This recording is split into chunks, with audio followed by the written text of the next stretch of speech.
府城特色饮食文化作为台湾美食以及食品供应链重点，为维护食品安全，互民众食了安心，食品业者应该以企业伦理以及社会责任，展现自身产品安全卫生的重视。除了追溯实在源头管理政策以及确实执行食安法规以外，更需要提升食品安全管理，以符合消费者对着食品安全的要求。市府卫生局这次甲南台科技大学共同合作，办理台南市食品安全卫生管理成果发表会。咱的小吃是名不虚传的咱当然小食是名不虚传搁再来咱的伫咱制作业咱的制作业的部分咱有谈2300斤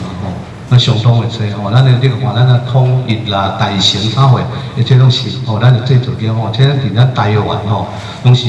顶一等一的啦这种一等一的它都顶全世界嘛搁会当食足好的商品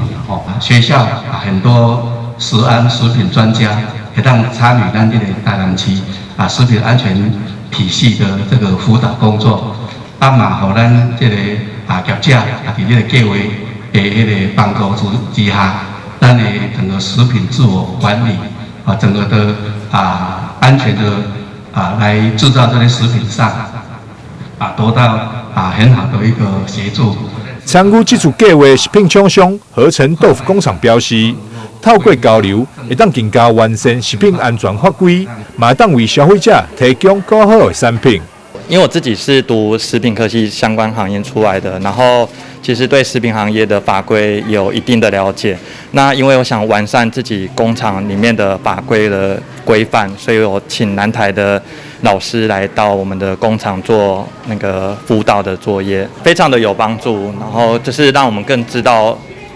食品安全的更重要的那个重要性。台南市这次受到卫生辅导业者总共650间，并为众多业者当中挑选出优良示范业者。除了表扬，也将优良示范业者名单公布在台南市食品安全系统平台，提供消费者优良的用餐参考。